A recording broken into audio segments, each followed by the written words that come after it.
দেখো, দেখতে পাচ্ছ ডাটাটা কিন্তু আমি সেদ্ধ করে নিলাম, হালকা জাস্ট মাইল্ড ভাপিয়ে নিলাম।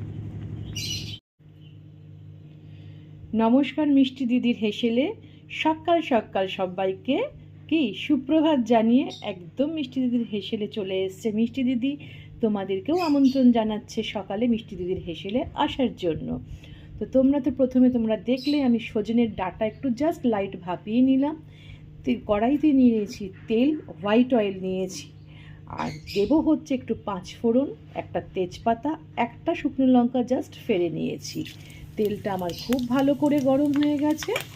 তো গরম না হলে কিন্তু, তেল যদি ভালো করে গরম না হয় তখনও কিন্তু তেলে কোনো রকম ফোড়ন দেবে না, কারণ হচ্ছে তাহলে কিন্তু শুকনো লঙ্কারও ভালো ফ্লেভার বেরোয় না। তো দিয়ে দেবো এর মধ্যে এবার কি বলো তো, দিয়ে দিচ্ছি। দেখো এখানে আমি কেটে রেখেছি হচ্ছে আমার ঘরে যে সবজিগুলো আছে, বেগুন, রাঙালু, আলু, মিষ্টি কুমড়ো, এইগুলো আমি এবার এর মধ্যে একে একে দিয়ে দিচ্ছি।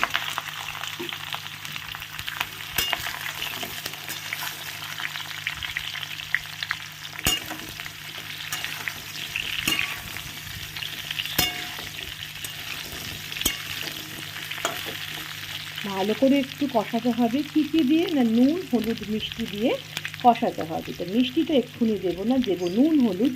তার মধ্যে আমি একটা পেস্ট তৈরি করব। সেই পেস্টের মধ্যে কী কী দিচ্ছি দেখো, দিচ্ছি একটু সর্ষে, পোস্ত আর একটু জিরে দেব। দিয়ে তাকে আগে আগে প্রথমে না জল দেবে না, মিক্সিতে যখন কোনো কিছু পেস্ট করবে, পোস্ত বা এই জাতীয় জিনিস, আগে জল দেবে না। এটা আমি আগে জানতাম না, জল দিয়ে পেস্ট করতাম আর কিছুতেই আমার পেস্ট হতো না খুব ভালো করে। তো যাই হোক, প্রথমে একটু খালি এরকম ঘুরিয়ে নেবে, দেখবে খুব সুন্দর মিহি হয়ে গেছে। তারপরে কিন্তু জল দেবে, ঠিক আছে? এটা একটু হতে থাকুক, তার মধ্যে আমি এটা ঘুরিয়ে নিয়ে আসি। দেখো দিয়ে দিচ্ছি একটু নুন আর একটু হলুদ।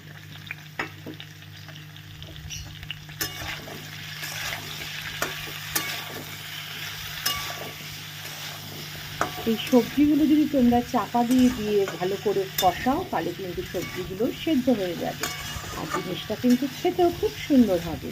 তা আমি এবার এটাকে কী করবো, চাপা দিয়ে দেবো। কোথায় গেল আমার চাপা দেওয়ার জিনিসটা, দাঁড়াও।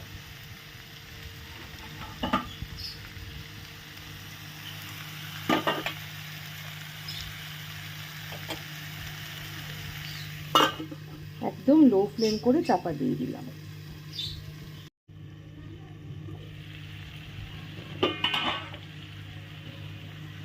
দেখো আমি জিরে, সর্ষে, পোস্ত, লঙ্কা 3টে জিনিস বেটে নিয়েছি। আমি এখন একটু দিচ্ছি কষানোর সময়, আর আরেকটু কখন দেবো সেটা কিন্তু দেখতে থাকো তোমরা। এখনও কিন্তু দেখো ভাপানো ডাটাটা আমি দিইনি, কারণ খুব সুন্দর নরম হয়ে আছে।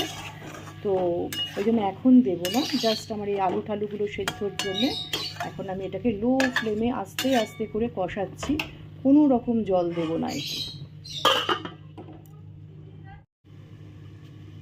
পুরো রান্নাটাই কিন্তু তোমরা দেখতে পাচ্ছ যে আমি চাপা দিয়ে করছি, কারণ জল দিলে না কেমন একটা ভ্যাদভ্যাদে টাইপের হয়ে যায়, জানো তো। আমি এই জন্যে কিন্তু জলটা দিতে চাই না, চাপা দিয়ে করলে খুব সুন্দরভাবে কিন্তু নরম হয়ে যায়। তোমাদের আরেকটা আমি জিনিস বলি, যে কোনো চচ্চড়ি যখন করবে দেখবে গুড় দিলে কিন্তু আলাদা টেস্ট হয়। আর একটা জিনিস দেবে তোমাদেরকে বলি, মিষ্টির রস, মানে লেডিকেনির রস নয় কিন্তু, রসগোল্লার রস। লেডিকেনির রসে শরীর খারাপ করতে পারে। দেখো আমার কাছে রসগোল্লার রস ছিল, আমি কিন্তু চিনির বদল এটা দিচ্ছি, খুব সুন্দর স্বাদ হয়, জানো তো। মানে গুড় দেবে, নয়তো রসগোল্লার রস দেবে, দেখবে কি সুন্দর স্বাদ হবে।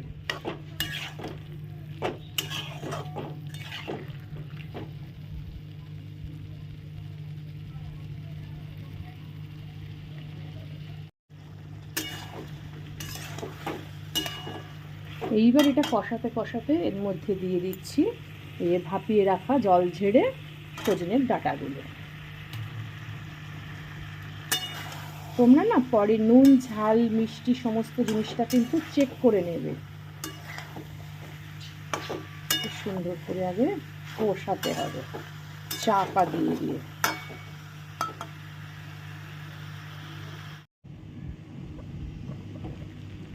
তোমাদেরকে দেখো একটা জিনিস আমি দেখাচ্ছি, প্রত্যেকটা জিনিস কি সুন্দর কিন্তু নরম হয়ে গেছে আমার। দাঁড়াও দেখাচ্ছি, এই দেখো এই দেখো এই দেখো আলু কিন্তু কেটে যাচ্ছে, দেখেছো? এই দেখো মেইন তো রাঙা আলুগুলো একটু সময় লাগে, কিন্তু সেটাও কিন্তু আমার সুন্দরভাবে নরম হয়ে গেছে। আর 2-3 বার চাপা দিলেই হয়ে যাবে।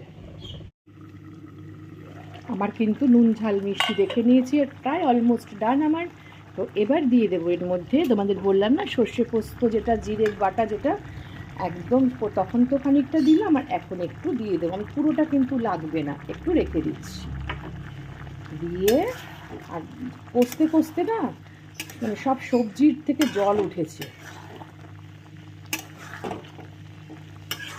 আর চাপা দিতে হবে না। আমি সমস্তটা সুন্দরভাবে দেখে নিয়েছি, হতে থাকুক এটা। সব থাকে বলো, সব মাথা গেছে। ব্যাস আমার কিন্তু অলমোস্ট ডান। সজনে ডাঁটা দিয়ে চচ্চড়ি, জাস্ট লাস্টে একটু কাঁচা সর্ষের তেল দিয়ে দেবো, ব্যাস কমপ্লিট।